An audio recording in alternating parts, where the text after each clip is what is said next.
Do you think that there's a link between human trafficking and the CIA? For people to say that the CIA is involved in child trafficking is to say that my friends died protecting child traffickers. What I will say about Andrew Tate is that... What do you make of Vivek Ramaswamy and like RFK Jr., who are saying that they want to abolish the CIA? That's the dumbest, most uneducated thing I have ever heard. If any of those guys want to debate that with me publicly, send me the location.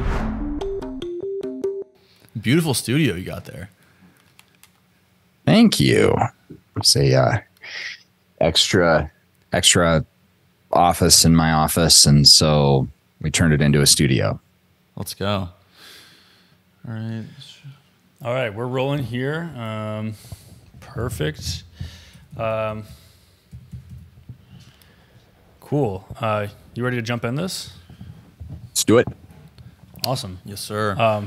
I think first, if you have any, do you have, from a CIA perspective, any take on this Israel versus Hamas conflict going on right now? Oh, yeah. How deep do you want to go? Go deep. Let's start surface level. We got a bunch of questions we want to ask you, but we got to ask you with the way the world's going right now. This is pretty interesting to say the least. So, yeah, what are some of your thoughts about just generally what's happening? So let me caveat by saying I'm not some kind of expert or anything like that, but I've did a number of years in both special ops and the CIA, and I think I lived in 14 different countries, and all of them were bad. And so kind of got to really understand the way that the game is played and the way that the system works. So that, take that for what it is, and also never underestimate my ability to be wrong. With that, I'll say that, when it comes to geopolitics in general, you always have to look at like who benefits, right? Mm-hmm. So Hamas does what is obviously an extremely sophisticated attack into one of the most competent military powers on the planet on their turf. Okay, well, who benefits from that? Sure as heck isn't Hamas. So we roll it back a little bit. I think the people who benefit most are Iran, and anytime Iran benefits, Russia benefits. Right. So when you look at kind of the geopolitical stage, once I kind of started to understand the way that I think that things work, it's always America versus Russia. You go all the way back to the Vietnam War. It was America versus Russia, right? It's all proxy wars, and it's all who benefits. And this is where this gets into counterinsurgency theory and kind of how things work. But ultimately, do some research on this, and what you'll find is that you have kind of a 1% that we call true believers on both sides, right? You see this in politics, you see this in your friends group, you see this in really anywhere that you have a population with variance in thought, which hopefully in your friends group, you've got some variance in thought, right? Mm-hmm. Anytime you have that, you have a 1% on an issue, any given issue, which are true believers. And what that means is they will die on that hill. They will die on that issue. Then you have really another 5% of the population beyond that can be influenced by that 1%. And so the second percent is essentially your mercenaries, right? Those are people who will do anything for a buck, right? Then you have so think of those in your world as PR companies. And then you have, lawyers and academics and the old media. And then that 7% of the population, or I'm sorry, 6% of the population, because you got 1% on the other side of the issue. That's the polar opposite of the true believers, right? So if you got true believers on the left, you got true believers on the right, right? Mm-hmm, mm-hmm. The other 93% are controlled by that 7% of the population. So how do they do that? Well, nothing controls people like division, and nothing fuels the most profitable industry in the world is war, like division. And so I think to just kind of really simplify everything that we're seeing here, I think that Iran was getting extremely uncomfortable with how close the Palestinians and the Israelis were to a formal peace deal. I mean, they basically had a handshake peace deal, and everybody was getting along, and the divisions were getting smaller and smaller. And so the Iranians needed to secure a generational conflict, and they did that. And they were essentially successful in that within the first hour. They needed to ensure that they created so much bloodshed that they would get a disproportional response from Israel, because that's what would be required. And so that's what they got. So I think that they accomplished their mission within the first hour of their of this invasion, and everything else from here for them is basically gravy. Interesting. So you think it's an Iranian chess move, essentially? Do you think it's also no? I think it's a Russian. Russian. I think it's a Russian chess through Iran. Yeah. Interesting. Yeah. Wow. So yeah. So our bulldogs in the Middle East, right? I mean, if Executive Order 12333, which is U.S. law signed by Reagan, says that we, as Americans, right? As America, we don't assassinate political leaders. I don't necessarily agree with that, but that's what the law says. So contrary to popular opinion, the Central Intelligence Agency does not assassinate political leaders.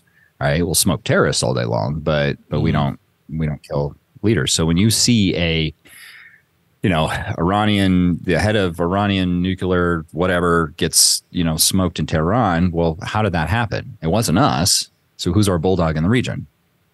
Israel. So who's Russia's bulldog in the region? Iran. Right. I mean, it's kind of that simple.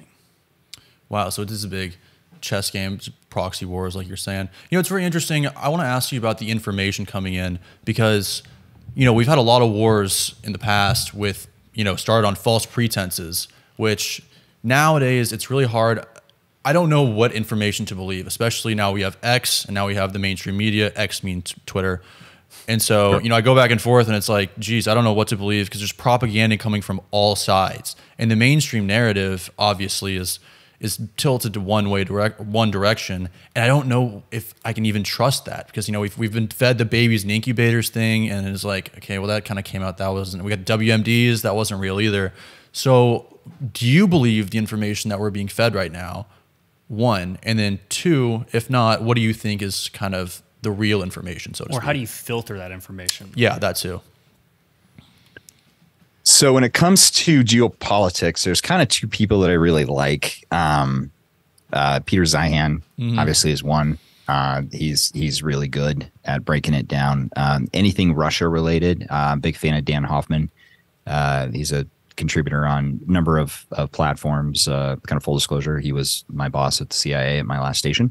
But he's really good at kind of breaking that down on the Russia side. But as far as what you see coming out of, and I don't care if it's Israel, Hamas, Russia, Ukraine war, cartels, it doesn't really matter. Just assume that you are being fed propaganda, because the barrier to entry, to your point about X and things like that, the barrier to entry to to propaganda these days, I mean, you don't need nation states to do that. You can stand that up pretty quick. With deep fake technologies, or obviously being able to cut video extremely quickly and to be able to take things out of context, or present information out of context. I mean, at this day and age, I just always assume that I'm being fed some type of propaganda, and whoever put that out there has an agenda. And then it's just a matter of really saying, okay, well, what is important? What do I actually need to spend my time trying to figure out? And what is it just really not worth my time to spend figuring out? And I think one of the biggest problems we have in the modern culture is that because the barrier to entry to propaganda is so low, governments don't need to engage in it anymore, because the population is doing it on its own. Right. And then all of the algorithms are just incentivizing that. So if a government wants to say spread a narrative, all they got to do is figure out who's already spreading that narrative, and then go, put a little bit of juice behind it. This might be a relevant question. We were just reading that you were a country chief in the past. Is that correct? Yeah, so I was a country chief for a specialized unit within the CIA. So not the same thing as a station chief, right? Not in charge of the entire country. What that means is that I was in charge of the intelligence, the operational facilitation. So like the kinetic boots on the street, guys with guns kind of stuff. I was in charge of that capability. In a specific country? Yes. Am I allowed to ask which country? You can ask all you want. I'm just not allowed to say. Okay. That's okay. That's okay. We won't press you. But before we pass on the information war space, I was just making sure it wasn't, Israel or Russia or something. That would be, to get some insider knowledge. Oh, no. Unfortunately, both unfortunately and fortunately, my background was military special ops. That's the whole reason I got recruited into the unit I was at the CIA. So like, Nick never got to do the Paris wine and cheese tour, right? It was always the dirt circuit, sitting, in some stand somewhere on a freaking hilltop, while people at station ate sushi. I was, freezing my tail off under a bush. So in many ways, you could say I made some bad life decisions in that case. Okay, so before we pass to information war space, and kind of just like the 5th generational warfare aspect that we just kind of went through, and like what to trust, what not to trust, of the information we've been given so far. I'm sure you've seen like the dead babies, the burnt babies. We've seen them. I mean, I want to believe that they're actually, Hamas did, whatever, parachute into Israel. But like, have you sussed out yourself what information you deem credible and which ones you do not? Like just between those, even just the things I just put on the table? So I actually haven't seen that stuff because I've been purposely protecting myself from it. You see that and you see the news. I see that and there's a whole box in my brain that opens up of stuff that I've seen overseas that, quite frankly, I don't want to look into that box.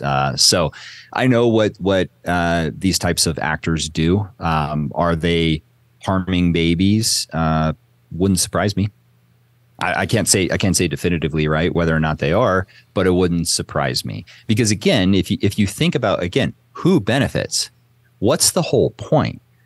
Right? If you look at what you see, obviously I do believe that they came in on the paragliders and they did all that stuff. I mean, the thing about trying to figure out what is real and what is not is oftentimes like. Nobody has to make anything up. They just have to take things out of context, or they just have to add a bunch of maybe additional context that kind of brushes against the truth, but isn't really true to it. So when you see like, oh, Hamas came in over, the mountains or across the ocean or whatever on these paragliders. Okay, well, that's true. Like there's no reason to make that up. Now they are, harming babies. Well, is there a reason to make something like that up? You bet there is, right? Because again, who benefits? Well, you could say the military-industrial complex on both sides benefit. Obviously, Iran benefits. Israel doesn't really benefit from this. But, Israel benefits from peace with Palestine, from not having to spend their resources and continually trying to protect themselves from a group of people that want to harm them. Israel benefits from normalized relations with Saudi Arabia and with the Emiratis and Yemen and, kind of all the things that were in the works. They benefit from that. Iran decidedly does not, and neither does Russia, because they lose their then influence, both military influence and economic influence. And so they need to make sure that conflict continues for another generation. It's no different than, I don't care what you see in this country, be it, BLM, January 6th, right, left, it doesn't matter. It's the conflict is what pays, right? If there's no race conflict, Al Sharpton doesn't make money. If there's no massive political conflict, Trump doesn't make money. Right. So, I mean, these are when you think about information and you think about information warfare, and you think about it as warfare, I think it's kind of missing the boat a little bit. These are businesses. Right. And it again, it just doesn't even matter what it is. I mean, you could think about like depression. right? Well, some people suffer from depression from a lack of vitamin D. But do doctors start there? Heck no. They're not going to. The pharmaceutical companies aren't going to support like getting people's vitamin D levels up so that they don't have to take this, $200 a month subscription or prescription. Sorry. So you see how like all of these things are businesses. Information is a business. Governments are business, right? And they all have to have certain things happening in order to benefit, right? Because that's the way that the economic incentives are aligned. So if Iran finds itself as an island and nobody really wants to work with them because everybody's busy making a bunch of money working with the Israelis, well, that's bad for them. And that allows that really decreases their influence. It decreases their both, economic influence, their military influence, their geopolitical influence. So let's make sure that we secure a generational war. Dang, that's crazy. I think it's really that simple. So it's just business all the way down. It's interesting, but it is also a battlefield for, who's got what thought in their minds. And I mean, you said the news is interesting. I mean, because it's, they say like politics is just the entertainment division of the military industrial complex. I always find that interesting. But the news, for example, is, you say you don't trust it you don't even watch it. You don't even want to know the narrative because you know it's fake. Now, do you think, how much of the mainstream narrative in terms of like the major news outlets is CIA influenced, meaning Operation Mockingbird, that kind of thing? In the modern day and age, like pre or post Reagan, zero. Yep. It's literally, literally against the law. Again, you can look it up. It's Executive Order 12333. The CIA does not, quite frankly, have the time or the resources or the interest in, spending any amount of time on the United States. Now, could you say the same for some of our other bureaucracies, DOJ, other entities? No. They're definitely, now, are they in bed with the media? Absolutely not. I mean, I do believe we have a relatively independent media. When I say independent, I mean independent of the government. Let's not independent of corporations. That's, corporations and banks, not independent of that, but independent of the government. So, I mean, I did in between my special ops time and my CIA time, I did 30 combat deployments. Right, it's gone 10 months a year, every single year. It's never was there a hey, let's take our time and resources and spend that, trying to do things inside the United States of America. It's all external focus. And that, I think, is one of the big differences. Now, did everybody from the DOJ to, the CIA do some stuff in the 60s and 70s and, early 80s that was very uncool? Of course. All right. And that's not, conspiracy theories. It just is. But then you have these other things that happen, like, was the CIA running drugs into California? Absolutely not. But just because they are not doing something about something does not mean somebody's complicit in it, right? So when I was overseas as an agency guy, there's plenty of freaking criminals I worked with. I mean, that was kind of the whole point, right? You don't find out what's going on in hell by talking to angels. You got to go talk to the bad guys. And so there were lots of times where we knew bad guys were doing bad guy stuff, but the bad guy stuff they were doing wasn't really our issue. We were focused on this issue, and we wanted them to help us with that. But just because continue. So think of it as like, protecting the pirates or hiring the pirates to protect the ships. Yeah. Right. You're not condoning the piracy. This is just the option that you have at the time. And so that's the option that you're doing. But so you do think, though, so is that specific to the CIA not being involved in media, but you're open to like, do you think the DOJ and the FBI maybe, are they involved in media operations or? Sorry. I think it depends on what you mean by involved. So are they running media? Are they do they have a handle on somebody and they can kind of force them to do what they want? Absolutely not. But I mean, because imagine if some FBI agent showed up at your door right now and said, all right, this is what I want you to say on your podcast, you'd probably live stream it. You know? Well, can I put a point out there as well real quick? Is that, I mean, they did call up Facebook and say to quash the Hunter Biden laptop story. So it's not like like the Twitter files. Although that is a private company, so you did make the distinction. But go ahead. That's true. But yeah, but that's my point. Is that's so the DOJ or members of the government saying, "Hey, we have an opinion. We'd like you to listen to our opinion, and we want you to do something about it." That's actually not on the DOJ. In fact, isn't that exactly what you want the DOJ to be doing? Now, it's on Facebook and Twitter. Trust me, there's plenty of times where we had, terrorists were wanting to blow up dirty bombs in rush hour traffic, in major metropolitan areas, which would have killed a lot of people. And we worked with companies to find them. And we asked, no, we can't compel, but we said, hey, can you help us do this? Because this is going to be a real problem. And because those companies helped us, we saved probably tens of thousands of lives. So like you do want your government doing those kinds of things. However, what you want is a better playing field and a better set of rules.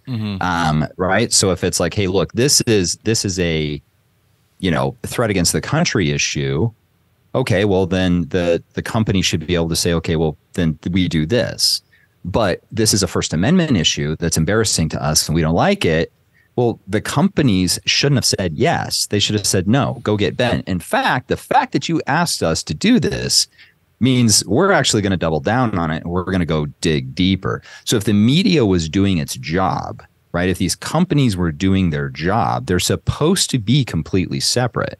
And I think that's where the issue comes in, where you have this revolving door of politicians where they're, in private companies and then back in the government and then in regulator, in regulatory groups like FinCEN or FDA or whoever, right? Non-elected, non-elected bureaucrats.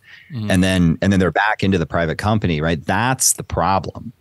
And then you have the problem of the fact that you have politicians who are shareholders, oftentimes major shareholders in these companies. That's the other huge problem. So I think one of the things that we need to really think about is we need to take these issues, which are very important and real issues, and we need to think about them, foundationally at like a first principles level and say, okay, do I want the DOJ? You're right. So like, I don't know if you got kids, but let's just say you do, right? One of my big issues, obviously, that I'm fighting today is human trafficking. And so you have a 13-year-old daughter and somebody contacts her through one of those social media platforms and gets her to, send a photo that she regrets. Well, you want the DOJ to call that company and say, hey, we have found out that this happened. Will you please remove that content from your platform? You want them to be able to do that. Sure. Right. So this is where we get into and you won't find a bigger small government guy than me. But when it comes to technology and it comes to some of these things, like I am also the biggest advocate that we do need some regulation around this stuff to provide some ground rules on what the companies can and cannot do. Because you also need to sit on the other side of the table. So imagine you're the CEO of Twitter, you're the CEO of Facebook or whatever, right? And right now, you sit there in your studio and you go, okay, I would, if the DOJ came to me and the White House said this, I would tell them to go get bent. Would you though? Because you don't know what it's like, right? What that person is sitting there going like, oh, wait a minute. And maybe they're not, either as like mentally strong or they're not as awake about what's, kind of what's happening in the world. And they're sitting on top of a $200 billion company. And they're like, oh, but if I don't do this, does this mean I'm going to end up under an SEC investigation? So the government's weaponization of bureaucracy and law is a whole other problem. But now you're Mark Zuckerberg and you're like, oh man, like can barely got through that last SEC investigation. Does that mean I'm going to go through this one? And you know what? Maybe it's just easier to just freaking comply with these guys and we can just keep moving on. Right. So that's the problem. It's not that, I think we over demonize people just in general. And I think that that's kind of part of the propaganda, again, because they want to see us all hating each other and all divided. And, sure, yeah. Because that keeps the money flowing into those political campaigns. It keeps the money flowing into this stuff. So I think what we need to take a step back and say, okay, well, did Mark Zuckerberg, throttle this stuff or make a decision to throttle this stuff because, he's some kind of evil guy? Or is it just that he's just so far over his head and so overwhelmed with the fact that he managed to build the, arguably the largest media platform the world has ever seen? Because that's what it is. A propaganda distribution platform that the world has ever seen, information distribution platform that the world has ever seen. And like, he just doesn't know what to do. And the easy button was just to say yes and move on. Yeah. That's so that's where, does that make sense? No, for sure. That makes a lot of sense. On principle, especially, you need that to be done. Well, and that's an interesting take, because you mentioned the presidential candidates. Like, what do you make of like Vivek Ramaswamy and like RFK Jr., who are saying that they want to abolish the FBI, abolish the DOJ, abolish the CIA? I mean, what do you make of those? That's the dumbest, most uneducated thing I have ever heard. Wow. And like, if any of those guys want to debate that with me publicly, send me the location. I mean, this is it's dumb. You know who? So Ramaswamy, like any of those guys say any of that, like if they have any children that they care about, right? Children who are being raped by predators, pedophiles right now. You know who is actually trying to get to the bottom of that? The Internet Crimes Against Children offices across the United States, which are staffed by and funded by the Department of Justice. Mm-hmm. Mm-hmm. You know who runs down missing children cases? U.S. Marshals, FBI agents, right? You know who is keeping them safe while they're saying these things? Joint Special Operations Command, the Special Operations Command, the DOD, right? The CIA. I mean, yeah, the SEALs went and shot bin Laden, which, great job, dudes. But what about the 10 years worth of work that it took to put in with a bunch of women that they called the sisters at Alex Station, who figured out what door to tell the SEALs to go kick in? Mm-hmm. Mm-hmm. So I think you see no better example of this than Obama 1, right? So first term Obama went in, I'm going to end the drone strikes. I'm going to shut down Guantanamo. I'm going to do all these things. And it was really easy to say that as somebody who is essentially a civilian, doesn't have access to any of the information of what's happening, which like that's a whole other conversation about the over classification of information, right? I mean, most of the stuff that's classified just doesn't need to be. Okay, and I say that as a former CIA agent, right? And when you overclassify things, it just leads to conspiracies and all this kind of junk. So, but Obama 1 goes in, and then the door goes closed, and they're like, okay, Mr. President, now we're going to tell you about all this stuff. And you'll notice Guantanamo never got closed. Not only did he not end the drone war, he actually doubled down on it. I think, and I probably have my numbers wrong here, but you'll get my point. I think Bush only launched like 20 drone strikes or something like that in his entire, like during his entire administration. And Obama did like 200 in the first year. Mm-hmm. Right. So that's what I mean. It's really easy to stand on these political stumps and say all these things that they think people want to hear. But at the end of the day, they're full of it. Now, reform, catching them up to the modern age, adding some, essentially some negative liberties on what they can't do. That 100%, like that needs to be done. But to say to abolish them is, quite frankly, just stupid and ignorant. To be fair, I don't think they're trying to abolish all of them, and we can't put a broad brush over. I think Ramaswamy wants to reform and shrink the size tremendously. I think he said shrink it by abolish the FBI. He said abolish the FBI, but I think the CIA, he wanted to just shrink in size by like 75% or something like that. We don't want to misrepresent his views. Nonetheless, it is interesting that they're gaining a lot of traction by saying that sentiment. And I want to kind of get into that with you because it's it's a growing like rejection of nationalism, institutions more broadly, and kind of faith in the system. Now, I mean, when we look at why would somebody have this disdain towards agencies, suppose we keep it local to the CIA because that's what we're talking about. I mean, Sure. To be fair, they're come under scrutiny for good reason, I think. I mean, we want to get into a little bit with like, you know, we just found out that the head of the CIA was on Epstein's calendar. We know that like, you know, Epstein was involved with the CIA a little bit here and there. We don't know how much. I mean, it's kind of up for, I mean, at least we don't know how much. Sure. But my point is that there seems to be corruption leaking out into the public, and it has turned the public at odds with the CIA. Is that how you see things? And do you think there needs to be kind of like some kind of like gaining trust back towards the public going forward? 100%. And that is a in many cases it is the fault of the CIA.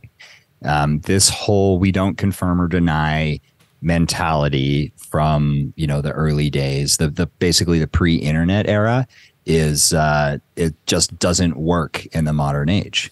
So like, why would somebody like, you know, a CIA director be on, you know, Epstein's calendar? Well, CIA director is a political position. A lot of people don't realize that. Also, the CIA works for one person in the U.S. government. And do you know who that is? Jeffrey Epstein. Sorry, you set me up, man. Who was it? The president of the United States. It is a political office, right? That's it. It's and now there's some oversight from Congress a little bit, but for the most part, the CIA answers to the president of the United States. So maybe that needs to be reformed a little bit. You know, that could make sense. You know, the Joint Special Operations Command seems to be, you know, that's SEAL Team 6, Delta, the 24th STS, right? All TFO, all these different units. They're extremely successful, and they don't, and they do a lot of intelligence work, and they don't pretty much only account to the president. So I think that's probably one of the issues, and that's where we need to look at. Okay, the world has changed, basically because of internet communications. And now, I mean, you look at where generative AI is going and the ability to essentially make it appear that things happen that didn't really happen. That is terrifying. So we actually need our intelligence agencies to be much more transparent and much more open with the American people. And I think that if they were, you guys, everybody would quite frankly be really proud of what these people were accomplishing. But when you know, in my old role, I mean, the number of successes that we had in the nuclear armed Islamic country where I was the country team leader for my unit. I mean, the number of successes we had were amazing, really cool stuff. You'll never hear about it. But man, if I would have screwed something up, it would have been on the front page of the Washington Post, and you only would have seen the screw up. And that's why I think we as a country, really need to demand that our politicians give groups like the CIA the ability to, to kind of catch up to the modern era. You know, and when we say the CIA is a great example. I hear a lot of people who are kind of like, oh, the CIA is doing this bad thing and they're doing that bad thing. And you turn around and you say, oh, okay. So tell me about your feelings about veterans, especially our special ops veterans. Oh my gosh, American heroes. Right. Who the heck do you think staffs the CIA? Right? So what? Like these people and the CIA kind of tends to try to pick the best and brightest of what is already an extremely selective community. And so, you know, to say that like, oh, well, you know, these are American heroes on one side of their mouth, but then what? Magically they go on the other side of a curtain and now they're like demonic humans? Nah, that doesn't that doesn't work. Are there people in all roles in government who, quite frankly, are trying to use those roles for their own personal benefit? 100%. We call them Congress, right? Are there people in you know, it doesn't matter, right? Like there's always going to be bad people in places that are doing things that they shouldn't, right? So are there members of the FBI who've managed to find themselves in some pretty senior positions who are using those senior positions to essentially give their side of the political aisle a little bit of an unfair advantage? 100%. Well, that's not a conspiracy. That's human nature. So that's why we need to reform. It's just 100%. Well, it is, but they have figured out ways to do it where they essentially aren't really going to be held accountable for that. So that's where, like, okay, that sounds like a really good thing to reform, right? Should you know? And you could take this all the way to congressmen and senators being allowed to own stock, right? So I know me personally, Nick McKinley, I'm completely against that. I think we should boost the Senate and congressional salaries up to about $1 million a year, take the Malaysian model. And if they so much as, you know, do a single thing for personal benefit, they go to prison forever. Real simple, right? There's simple solutions to this. Why are the congressmen and senators, you know, kind of doing what it is that they're doing? I think in really manipulating what is insider trading, but not for them, right? But it would be for you and me. Well, it's because they make $165,000 a year and are expected to travel back and forth between DC and Phoenix, Arizona, and they're expected to, you know, have places to live in both. And you can't do that on that kind of money. Okay, well, let's solve that problem, you know? And so I think that so many of these things, you know, that we look at as if there's some type of like evil hidden hand that makes them happen. And if we really just kind of, you know, peel back, we can go, wait a minute, this is just, there are reasons that these things are happening. And it's because we have these old antiquated rules and we don't have, you know, we just haven't, we haven't caught up. And so we need to take these government agencies, right? CIA, State Department. I don't even know what the State Department does, quite frankly. Right. But, you know, the DOJ, you know, why do we have a General Services Administration? You know, all of these different things. The FCC is kind of obsolete with, you know, that the FCC doesn't regulate you. They don't regulate this conversation. You know, so what we need is like, we need kind of a total wholesale reform of the system, and based on the modern age. And we've ended up with this bureaucracy, which has kind of become, what's a term they use for it? It's like the fifth state or something like that. Yeah. Where it's insane, where we have all of these bureaucracies that can make rules that apply to you and I that we didn't vote for. And even our politicians who we did vote for,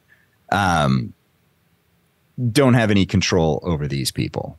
Right. So that, I think we really need to start looking at that as the problem and saying, okay, let's not get distracted by all this like noise that's out there. Let's focus on, you know, and let's not take these extremist views of like, oh, we're going to abolish the CIA or abolish the FBI. It's like, again, that's just dumb and ignorant. What we need to do is say these entities need to be reformed. And anybody who says that those entities don't need any reform, you know that they're profiting from them in their current state. That's super interesting. Do you think that you mentioned recruiting people in the CIA? Well, okay. First question, actually, out of curiosity, what does the CIA, when they're recruiting, look for in someone that they're going to recruit? Since you said it was such a small, select amount of, didn't you? I can't remember exactly what you just said. You said it was a select amount, or yeah, it's very select. And why are they all Mormons?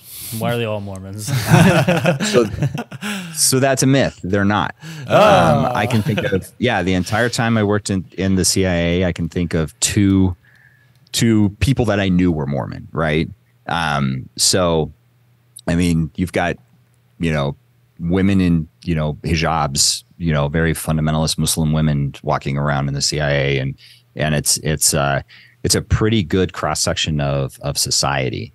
But by their own numbers, this is what they say publicly. They select about 1% of the applicants that either apply or they ask to apply.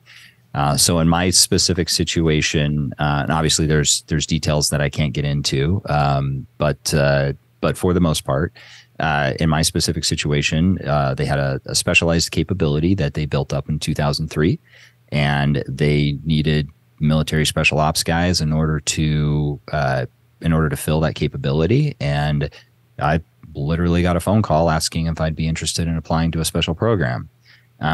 And I obviously didn't know it was the CIA at the time. If you ever get a phone call asking if you would be interested in applying to a special program, as long as it's not from a pharmaceutical company, the answer should always be yes. By the way, I'll keep that in mind. Sounds like we're getting recruited right now. Yeah. So you should be expecting that call here at any moment. So anyway, just asking if I would want to. Said sure. Yeah, obviously, the answer is 100% yes. And I, ended up at a undisclosed location in the East Coast where I, got brought into a room and had to take all kinds of tests. And at that point, you got a pretty good idea, what's behind that curtain. And then the people who passed the tests got to stay in the room, and the people who didn't pass the test, they were asked to leave.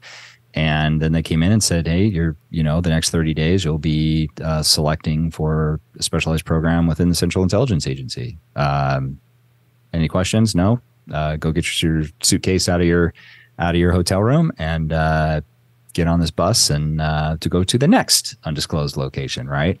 And that was it. And it was pretty simple. Of my class, I want to say, I don't know, there's probably about 6 of us who graduated that initial program, and I was in on a covert action program about 60 days later overseas. 6 of how many? So pretty. I think that the first people that were in the room before the agency disclosed itself was probably about 30 some. Wow. Okay. Every single person in that room, though, is a former action guy of some type, right? Fill in the blank. And then for us, by the time the month was over, it was about 6 dudes. So, but that was also an extremely small unit within the agency, right? They got analysts, they got interpreters, they've got case officers, they got all these different, pilots, they got all these different groups. So what are they looking for? Well, it kind of depends on what they need at the time. And that's why, like I said, I never ended up in a nice place like Paris, because you don't need a guy like me in Paris, right? In fact, I'm probably just going to make the problem worse. You need me in a place where things are sporty. Yeah, no, that makes a lot of sense. Now, in terms of recruiting, this is kind of a wild question, but how much overlap is there recruiting process and I guess just kind of overlap within institutions between the CIA and some secret society stuff? Because the former head of the CIA was Bush, and he was Herbert, and he was the head of the CIA, and he also involved in Skull and Bones. So was his son. We both know this is public knowledge now. Is that a common thing? I mean, I'm sure you guys want to know what they're doing in there, just, if nothing else. But I mean, is there a recruiting process that goes along in there? Please, the floor is yours. So I'm a Harvard guy, not a Yale guy, so I don't know anything about Skull and Bones really. But you do, so it's not exactly a secret society now, is it? Right? I don't know. Look at it this way. I came from the Air Force pararescue teams, right? That's what I was doing in my military time. You know a little bit about them, but you don't know everything they do. True. You know a little bit about the SEAL teams. You don't know everything that they do. And so that's kind of my point here, is that they're not secret societies, but people do tend to want to work with the people that they know.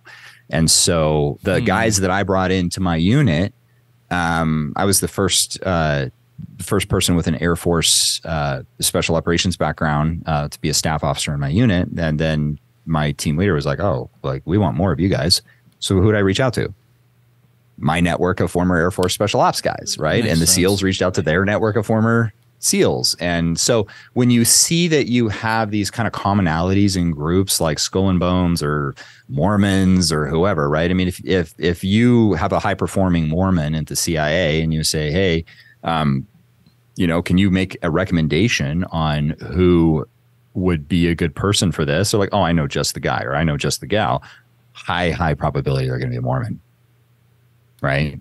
And so if you have somebody who's in Skull and Bones because they went to Yale, and maybe that's like the cool club to be in or something like that, and then they need more people, well, they're probably going to reach out to their friends.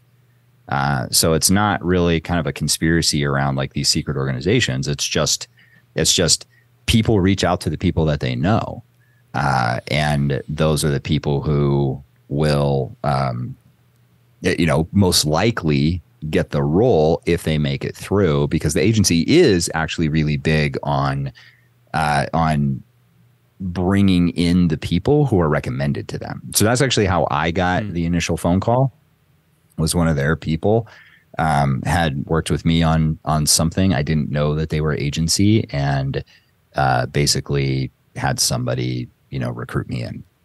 So that's kind of the warm introduction, if you will, or should we say, very hot introduction is something that they're looking for, because the threat to the organization is so high.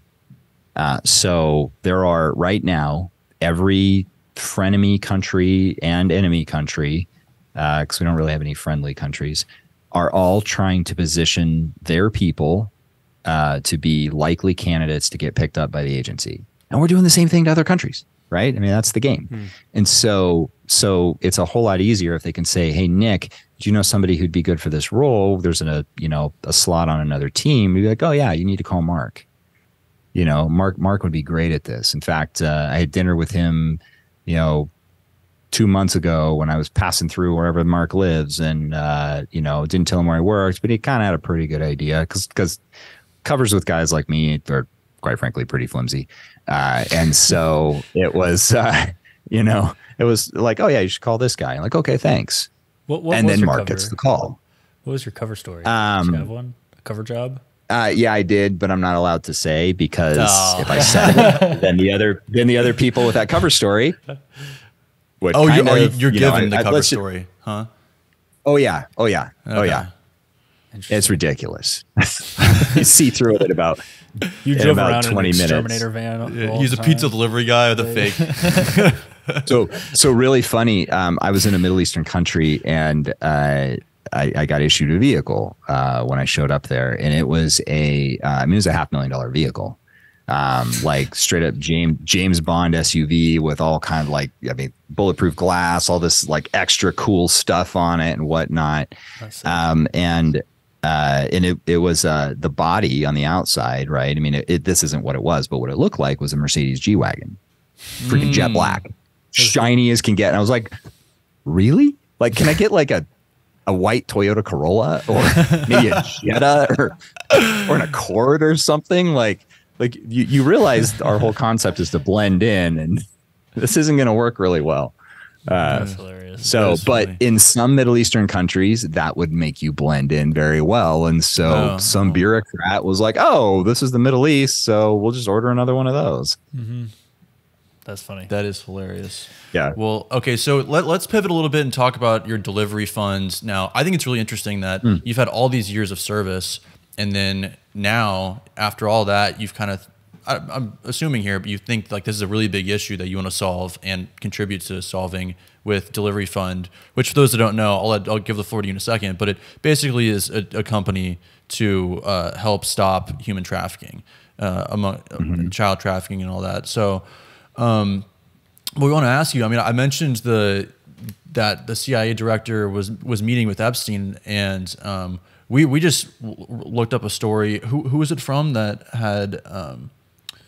Oh, you mean within the CIA? Yeah. So BuzzFeed did an investigative report in 2021, I believe, and it found that there were a bunch actually suspected, but they confirmed 10 members within the CIA were involved in child sex crimes, and I think one was fired, one was charged with a crime, and the rest were handled internally. Most of them were just apparently demoted, I guess, within the CIA, which is one kind of crazy to think about, especially since I believe in the article, if I'm not mistaken, cited several that were like a bunch that were probable. Only 10 were confirmed, though, that they could find. They get like FOIA requests and all this stuff to confirm. Is that? Do you think that there's a link between? I guess maybe this is where you were going with the link between human trafficking and the CIA. Is there a problem? Is there a problem within? Yeah, that needs to be solved. So sorry, that absolutely was a lot, not. But. No, I get what you're getting at. And I've heard this before from people, and I just immediately push back pretty unapologetically. And I'm like, so one of the units that I took over, they made a movie about, and I lost a bunch of friends there, and there are now stars on the wall. And so for people to say that the CIA is involved in child trafficking is to say that my friends died protecting child traffickers. Right. And like that's just not the case. Now, if you think back to, your, statistics 101 in undergrad, right? Population distribution curves. Population distribution curves apply to all populations. If you have more than 3 people in a room, you've got, a lead, a tail, and the person in the middle. And so when you have, things like the CIA, look at it on a per capita basis. So how many people in the CIA are, quite frankly, become pretty sick versus how many do at the Postal Service? It's a whole lot more at the Postal Service or the General Services Administration, right? Or the transportation, whatever, right? I mean, it's in these bureaucracies. We like to try to, sensationalize it. But unfortunately, yeah, despite the insane levels of, shall we call it due diligence, the agency puts you through, there are people who slip through the cracks. And I mean, that doesn't mean that the agency is in on it. It just means that they made a mistake and they let somebody in that they probably shouldn't have let in. And maybe that person didn't have a problem when they let him in, but they have since, since developed a problem. And I don't know. I mean, there was a guy in my unit who ended up, I saw it on the news because other guys in the unit sent it to me. He was how do I best describe this? A denied asset, I think, is the best way to describe it, right? Former military special ops guy. Okay. We all knew he was a weird dude, but nobody had any kind of suspicions. And he ended up getting a standoff with a SWAT team that was raiding his house for child porn, and ultimately did a self-deletion. And so, like, does that mean that my unit was involved in that kind of stuff? No. It means that we had a weird dude that we knew was a little weird, but we had no idea that he was that disgusting. Right? That doesn't mean that anybody else who's associated with that is on it. Right. Makes sense? Yeah, so that's kind of my pushback on that. Now this is where it gets really tough. And I think it's important for people to kind of understand this. And I'll be the first to say, I don't know what the solution is, but this is where those reforms and like there should be some solutions that we think about. There's a lot of people who should be fired at the CIA who don't get fired. And the reason for that is because what do you think happens when you fire somebody from the CIA? Who do you think the next person they talk to is? New York Times. That Russian spy who knows that they just got fired and is now like, oh, cool, you have financial problems? I got money. Let's do a deal. Yeah. Right? I mean, you think they're just that willing to commit treason? I mean, that's... Oh, we know they are. Really? We know they are. I mean, Snowden's not hanging out in freaking Russia because that was his top destination of places to go, right? I mean, we absolutely know they are. Do you think Snowden... I'm sorry. Do you think Snowden was justified?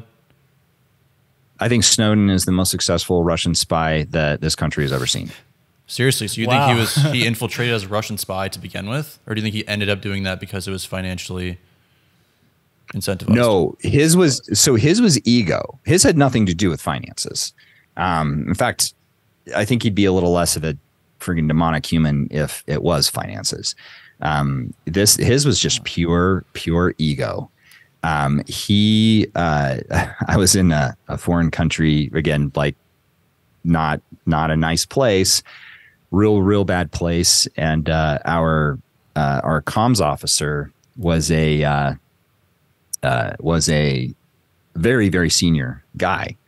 Normally you don't see guys that senior in places like that, right? I mean, we were in the basement of a safe house that was just black mold on the walls, and it was gross. And I was like, interesting. I go, what are you doing here? Are you trying to get a combat tour or something? And he's like, no, I was Snowden's supervisor. I was like, oh, dang. No well, that makes way. sense. You met the guy? Yeah. So, wallowing in shame. I mean, I think it's pretty, yeah. I think it's pretty, all open source now that, Snowden got picked up by the agency post September 11th. They were freaking scrambling for guys and scrambling for people. And so they kind of allowed some people in that they probably shouldn't have. By the way, Ramaswamy or Kennedy or anybody else, this is why you don't want to freaking decimate the numbers, because then all of a sudden you have a September 11th and you need people and you don't have them. And you cannot mass produce them overnight. I mean, you can't.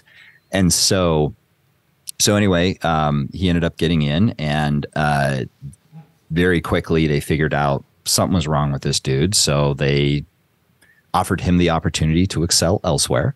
And when he ended up then, working his way into a contractor position at the NSA. Wait, sorry. So you said he went CIA first, then NSA? Yep. I didn't know that. Okay. Sorry, continue. Yeah. Yeah. So yeah, he doesn't exactly tell the story the same way of like, oh yeah, I was a dirtbag and that's why I got fired. Right. That wasn't in the movie. In his words, it's no, he was the tortured genius that people just couldn't understand how absolutely amazing he was. Right. And anybody who is like telling you how smart they are do you think that like that's really true? So he ends up getting himself booted. And ends up then working in his, figuring out how to work in. I don't remember who the contract company was, but right, some company that had a contract with the NSA. Prism, that's something that needs reforms. Mm-hmm. But I think the company. I don't know who it was. I don't want to. I have a sneaking suspicion, but I don't want to say because I don't want him to sue me in case I get it wrong. But the whole point is that like that system. Like the overuse of contractors, that needs to get reformed, right? Like why is the NSA using all these contractors? Well, it's probably to try to skirt some rules that have been set up. So let's pull back on that. And also, why is it that somebody can get fired from one intelligence agency? And then when another intelligence agency then tries to apply to another intelligence agency, I mean, you would think that like red flags would go up and there'd be all kinds of warning lights and stuff, and there wasn't. Of course, so of course. But let's stay on Snowden just for a second here. I mean, what he divulged to the public was, I mean, but was it not kind of a crime that we didn't know that we were being spied on? I see that as like a public. I don't want to say patriotic, but I mean. I get he committed treason, but I mean, there's a case can be made that what he did was for the greater good. Now, I don't know about Russia. Sure. But plenty of people have made that case. And I completely disagree. Now, were there, did the program that they set up, did it possibly end up hoovering in a bunch of stuff that it wasn't originally set up to do? Sure. But does that mean people are being spied on? Not necessarily, right? So a great example, in my fight against human trafficking, right? I have access to some law enforcement grade data. So I can pull social security numbers on, I think it's like 99.9% of U.S. citizens. Does that mean that I'm spying on 99.9% of U.S. citizens? No, we pull the data we need when we need it because we're doing human trafficking cases in conjunction with law enforcement, right? National Center for Missing and Exploited Children has the same thing. So just because data exists doesn't necessarily mean that anybody is using it. But irregardless of that, you're absolutely right. But there are processes for that. So there are things that I saw when I was at the agency. I was like, whoa, this is not necessarily good. And I implemented the process, and they were like, holy smokes, thanks for bringing this to our attention. And it got fixed. So in my case, I know 100% it got fixed. Okay. And it wasn't anything to do with U.S. citizens, but it was a problem. But my point is that the absolute best weapon is the truth out of context. Because then you're not denying it. It's not, well, were you doing this? No, that's complete bunk, right? It's like when people say, oh, well, Wayfair was trafficking children. Well, that's stupid. That never happened. However, when they say, well, wait a minute, the NSA was collecting in all this data, they have to say yes, but, and it gets cut off at the end of yes, right? So in the truth, out of context is the absolute best weapon there possibly is, because you can't deny it and it requires an explanation, and no one's going to listen to the explanation. So do you also think, were there things? Go ahead. Keep on. Yeah. So are there things that were, that need to be cleaned up? Yeah, absolutely. I mean, at the end of the day, your government is a bunch of human beings that are trying their best. But how many mistakes did you make today? Yeah, no. Trust me, I'm not holding anyone to Jesus' standard here. Yeah, so I'm now, just saying, I'm just saying. So now, how many mistakes are people inside the agency making, or any agency? So now, imagine that you've got now with the sheer size of these agencies, which there are a lot of people in these agencies who, quite frankly, don't need to be there. They're just sucking up air and sucking up tax dollars. I have never understood why the United States Army has a band. People who play instruments professionally, when the job of the United States Army is to kill people and break things. And why do we have people who play the trumpet? If I run for president, I'm running on that reform right there. No more band. Abolish the Army band. Abolish the band. Get them out of here. Government tax dollars to a band. No, okay. But this is my point. All government agencies, and I don't care what it is, have people that are bloat, who quite frankly shouldn't be there because they're not contributing to the mission. And in many cases, outside of the defense, because the Constitution says a bunch of things that the government cannot do, and it only really says a couple of things that the government is supposed to do, and one of those is to provide for the common defense, right? So if you have somebody who's working for the government and is not providing for the common defense, then why are they working for the federal government? It really should be a state issue. So if you look at it through that lens, and then you say, okay, well, you have all this bloat and all these people who basically are just trying to justify their existence, and they're making mistakes or coming up with things to do, and then so are other people, and then those programs end up just kind of piling on top of each other, and nobody knows what's going on. There's your problem. It makes a lot of sense. He's making a case for RFK Jr. No, I'm just playing with you. But I do want to ask you, so you think, it's very interesting hearing from a CIA's agent's perspective what he thinks about Snowden. Do you also think Assange is a traitor in your eyes? No. I think Assange is doing his job. That's the difference. See? So if you could say Assange is... Now, I'm not a fan of Assange.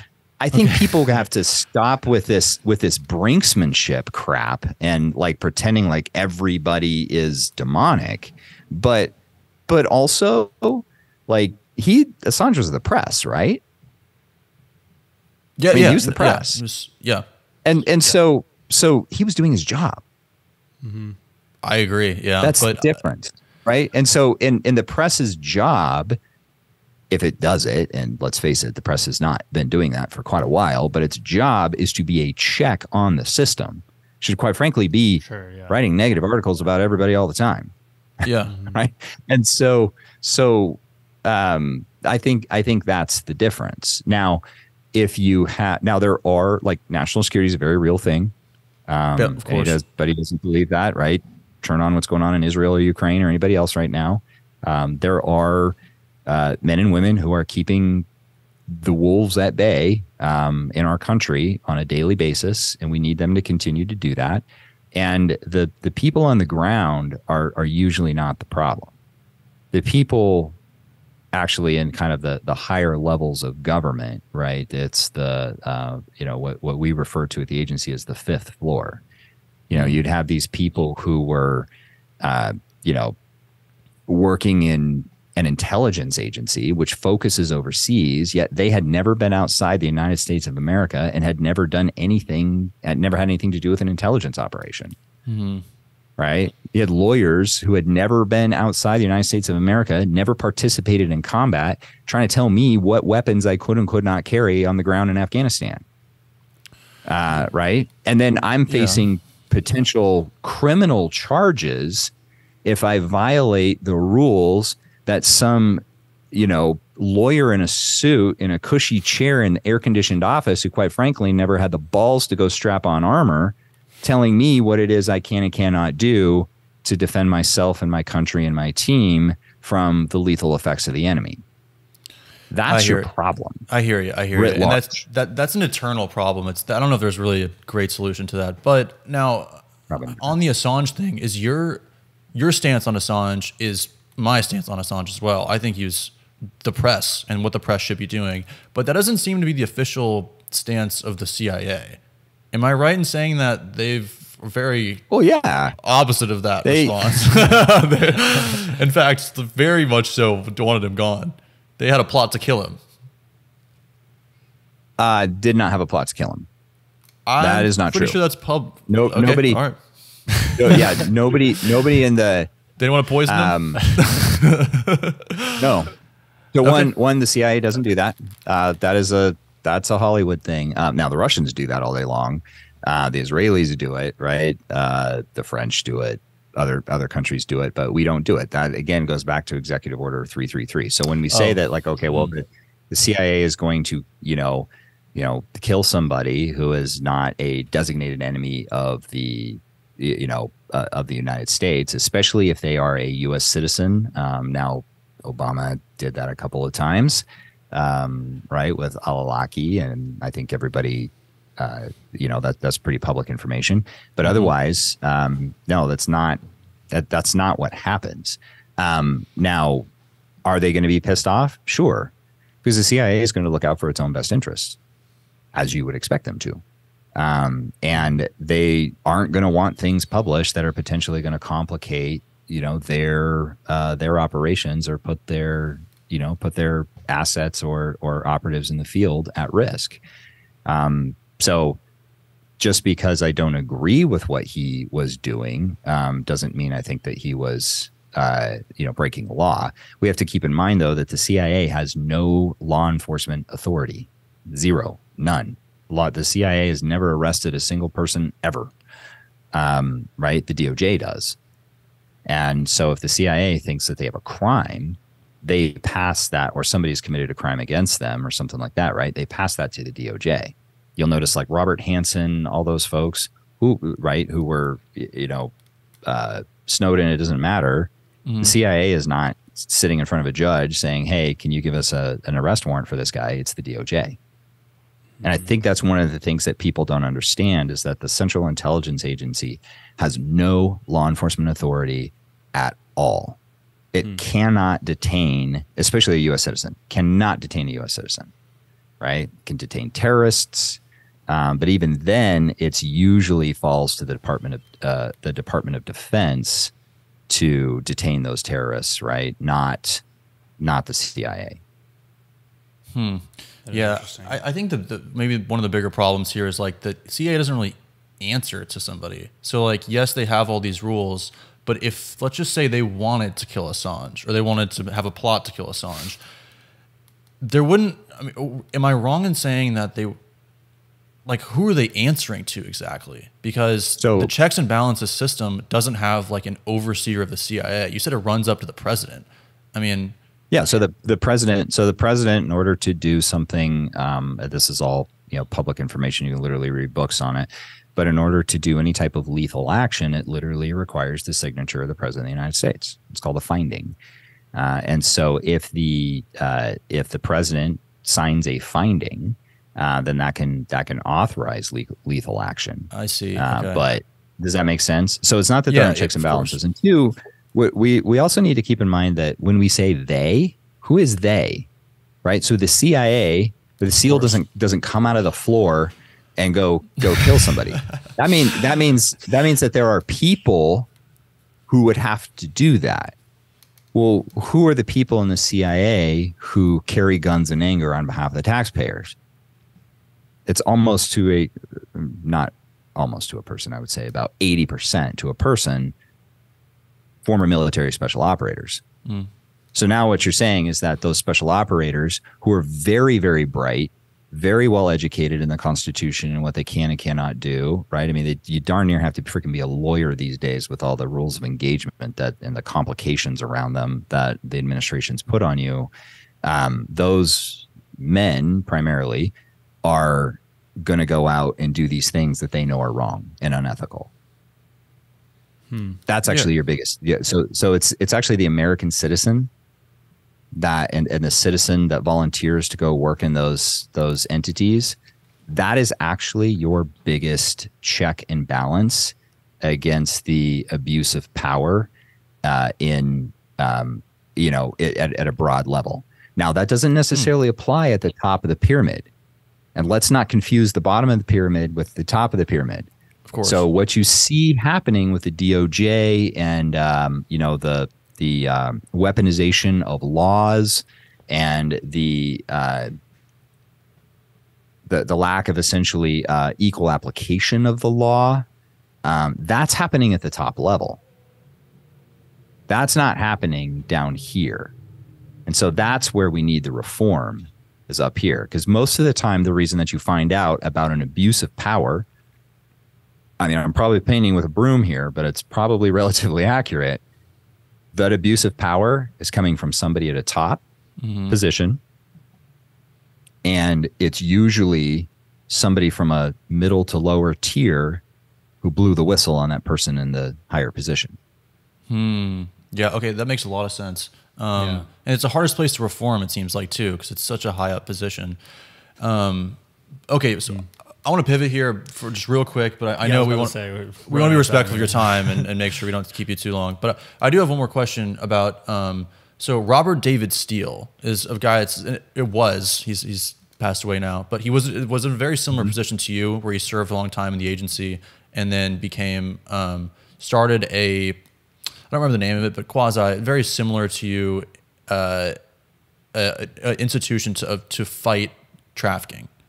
And one of the things that he said that I found really interesting was that the systems created to fight child trafficking, sex trafficking, ended up being co-opted by people who were traffickers. And he said this was if not the biggest problem, one of the biggest problems that he faced in this fight. Is this also something that you see to be true?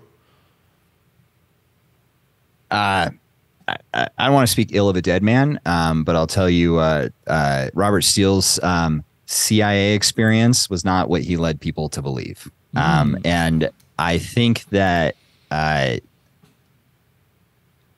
he took advantage of the opportunity to assign blame where blame did not exist. So when we say the organizations that are, designed to fight child trafficking, what is that? Which organizations are we talking? Which organizations are those? So this is an argument I make a lot, and this is actually what led me to found Deliver Fund and start working this issue. We have a Bureau of Alcohol, Tobacco, and Firearms. I don't know where you guys sit. I'm up here in Montana, kind of the last best place, and where I am here. Okay, so Tennessee. So you guys probably have alcohol, tobacco, and firearms all within arm's reach of you right now. Oh, for sure. So why is it? So those are all legal commodities. Why is it that we spend billions of dollars a year as a country fighting what is the illicit sale of legal commodities? 90% of drugs are legal, right? Cocaine is used in ophthalmology. Yet we spend double-digit billions of dollars a year fighting a war on drugs, which is just going nowhere. And yet 90% of drugs are legal. 100% of child trafficking, right, and human trafficking, human slavery is illegal. And who's got the ball on that issue? Where's our counter human trafficking agency? Mm-hmm. This was kind of the epiphany that I had. I'd seen trafficking when I was in special ops, and I saw it obviously around the agency. And it wasn't until I was in Lashkar, Afghanistan, and working with a Joint Special Operations Command officer who was an attachment, and we had what I like to call smoking gun intel on a human trafficker. Child trafficker, selling children kind of across the AFPAC border to anybody who wanted them for whatever reason they wanted them for. And so we wrote that up and figured out very quickly that there was essentially no routing code for human trafficking, right? So when you write up reports, it's not like it just magically shows up in the place it's supposed to show up at, right? I mean, you've got all these, like, essentially think of it as an address that makes sure that it gets to the right place. Mm-hmm. And there was nothing on for human trafficking. And so we called all, the people we knew had been around for a long time, and essentially it just gets marked as miscellaneous. And that made me curious because all I knew were operators, right? I mean, my entire career had been hanging out with some of the most, steely-eyed killers our country's ever produced, guys who go after bad guys. And I started asking around, has anybody ever done an operation to go after a child trafficker? Because I figured wherever that operation got assigned, that's the place that I need to talk to. Couldn't find a single person who'd ever done one in my operator community. So, started reaching out and talking to law enforcement liaisons and stuff. And then I found out about the, internet crimes against children offices and things like that. But the point is that we have these centralized entities like the Bureau of Alcohol, Tobacco, and Firearms and the DEA that are solely focused on fighting the sale of illicit commodities, of which the illicit sale of legal commodities. Right. Yet 100% of human slavery per the 13th Amendment in the United States of America is illegal, and nobody's got the ball on that issue. So then it was like, whoa, well, why is that? And I remember I was talking to, in undergrad, I'd taken a human trafficking class, and I got in touch with that professor, a guy named Orlando Patterson, super smart dude when it comes to this kind of stuff. And I was asking him, why do you think this is? And he was like, well, very simple. Children don't vote. So the way that the government works is, it's essentially buckets of money, and there's all these buckets of money, and we call them congressional line items. And so you can have an extra $2 trillion in, the next fighter jet bucket of money, but you can't take that money and repurpose it literally without an act of Congress into something else. So when Nancy Reagan decided that, she was going to declare a war on drugs, well, why did that happen? Well, because a bunch of middle class, white girls and guys started dying of drugs. So then it was like, we're going to declare war on drugs, and now we're going to have a DEA. Why are we going to have an ATF? Why is alcohol, tobacco, and firearms, like, what do those have to do with each other? Alcohol and tobacco, weird. I understand. Firearms, super weird, right? So it's like, well, we got to figure out how we're essentially going to regulate firearms and who's going to be responsible for that. And the county sheriffs sure as heck aren't going to do it. So I guess we'll do that at the federal government, and we'll take that on. And so why is it that, and now that we need this, okay, well, now we need a bucket of money for that. And so if you suddenly have human trafficking become this major outcry, not the conspiracies of human trafficking around like the southern border, or Wayfair, or Pizzagate, or whatever, right? Real human trafficking, which is, over 86% of human traffickers are U.S. citizens. Think about that. I'm sorry, over 86% of human trafficking victims are U.S. citizens. Almost 99% of the customers of human trafficking in the United States of America are U.S. citizens. And over 70% of the traffickers are U.S. citizens. This is not an over there problem. This is not a border problem. This is a right here problem. And the reason why is because for the first time in history, you have what is a child predator who's 3,000 miles away from a 12-year-old girl who just made a TikTok video saying that she's mad at her dad for not letting her wear a miniskirt. He can access her at that very moment of vulnerability and then spend weeks to months manipulating and grooming her and getting her to run away from her support network and join him, and where he starts trafficking her. That definitely happens, but like it does happen all the time. But also, I mean, like David Steele, I don't know his background exactly, like if it's wrong, but he also said that there's people being bred as a cash crop to be sold into essentially sex slavery here in the US. Is that right? Bullshit. Really? That's total bullshit. Completely made up. Not even like fast and loose with the truth. Completely made up. Really? Yeah. Okay. So what about like the Sound of Freedom kind of stuff? I mean, I'm sure you've connected with their organization. Go ahead. Not really, because they primarily focus overseas. We focus here in the United States.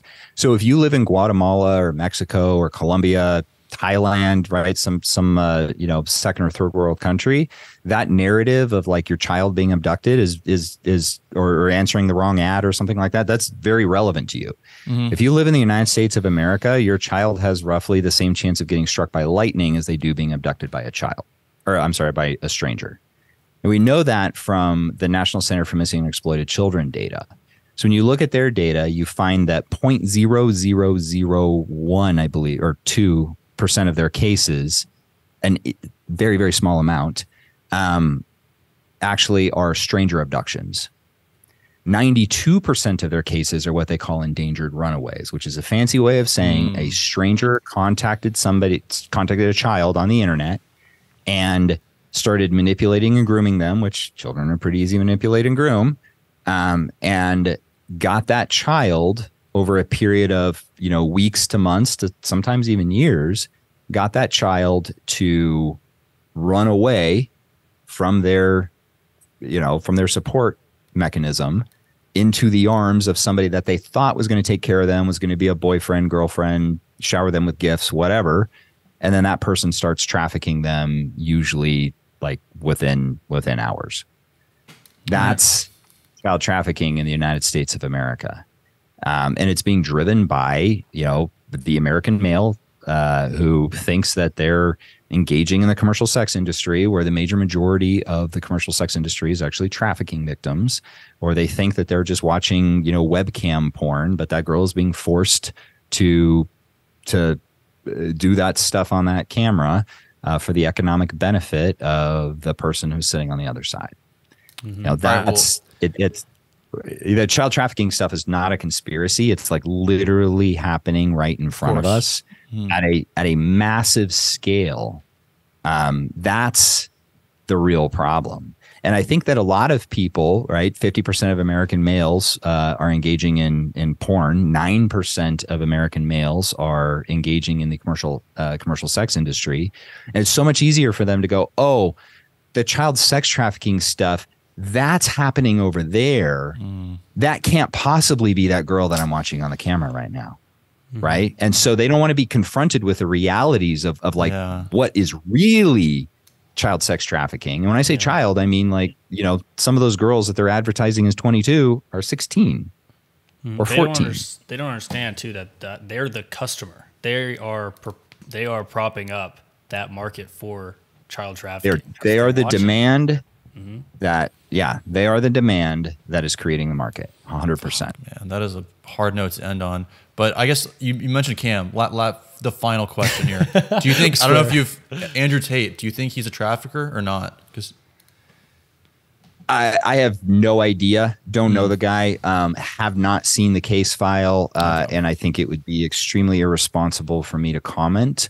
What I will say about Andrew Tate is that I think when it comes to his diagnosis of what is happening in Western male culture and the kind of grinding down of masculinity, he's for the most part correct. It's just that his prescription to solve that is 100% wrong. And that's where he and I would, it's a worldview difference that we probably are not going to be able to reconcile. That type of rhetoric and that type of mentality. And I understand, like, okay, Andrew Tate was he's a masculine guy. He's he was a UFC fighter. And it's like, okay, cool. Like, I got firefights in Afghanistan. Like, you were a UFC fighter. Interesting. That's cute. Who died? Yeah. Right. And so, but my point is that, his message is very much like, as men, the message I have seen again, and I am just talking about what I have seen. I'm not talking about a man because I do not know the man. But what I have seen is him saying that, as a man, you need to protect women and things like that. And that is 100% true. And this whole narrative around like, oh, like women don't need men to protect them. Like, that's just not true. And if you think that's true, go ask some Israeli women right now what their opinion on that is. So you absolutely, yeah. I mean, men, go ask some Ukrainian women what they think, because they'll give you a real education based on experience.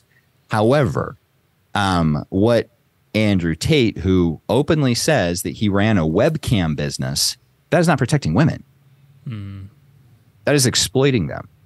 And I've heard plenty of men say that, oh, well, I'm just providing them with an income, or, oh, really? Well, if you want to provide them with an income, then why are you hiring them for commercial sex? Why don't you hire them to mow your lawn or do your laundry or do your whatever, right? Why is it that you are essentially exploiting somebody else because of your inadequacies? Like, get in shape, stop scrolling social media, start reading a book, become interesting, and go to a bar and meet a girl. Go to church and meet a girl. Get on a website and meet a girl, right? And put in the work. Stop being so lazy and stop being so weak. All right. If Andrew Tate's watching, I highly doubt he is. That'd be a really great video from you, though. If you want to do that on your own, just like reviewing his case file from somebody who's in that world, you know what I mean? Yeah. To see if you determine whether he's. That's a free idea from us. Yeah. I highly doubt the Romanian government is going to give me access to his case file. I also don't know anything about Romanian law. So, but there are people. Yeah. But there are people like, Epstein as an example, right? I mean, that is a freaking classic human trafficker. He just happens to be a very, very well-heeled human trafficker.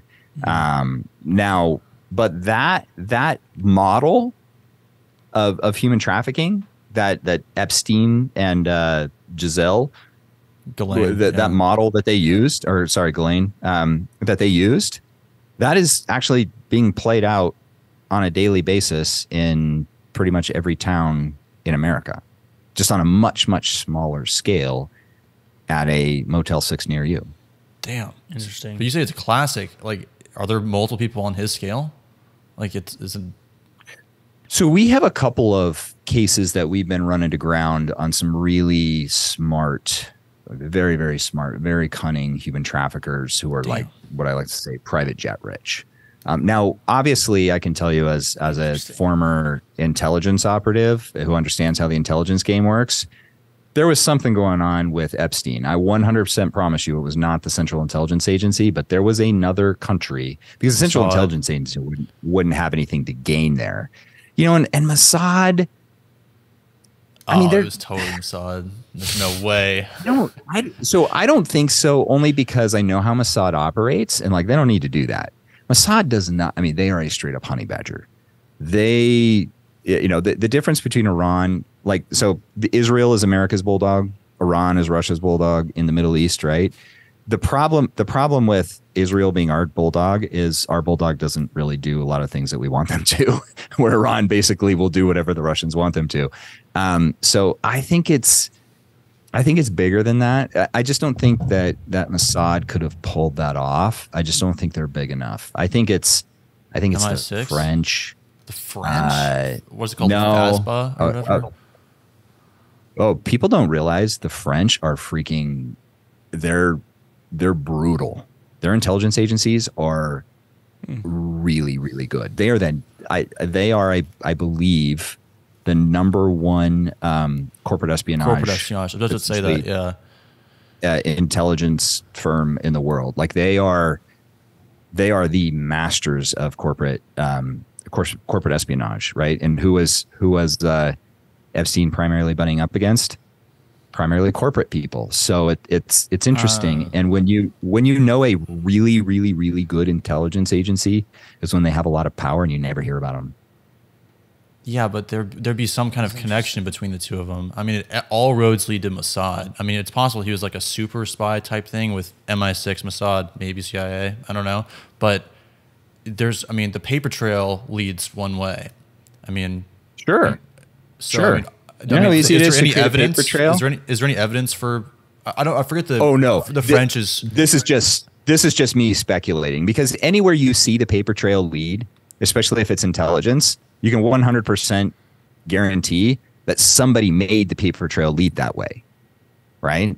So these intelligence agencies are insanely good at covering their tracks for the most part.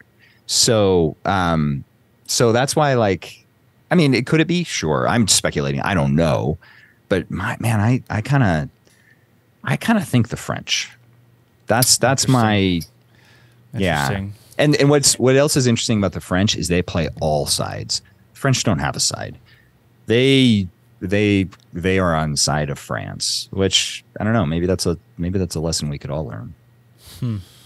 Okay. Final note here. Final note. Yes. Where can people find your company here? How can they support you?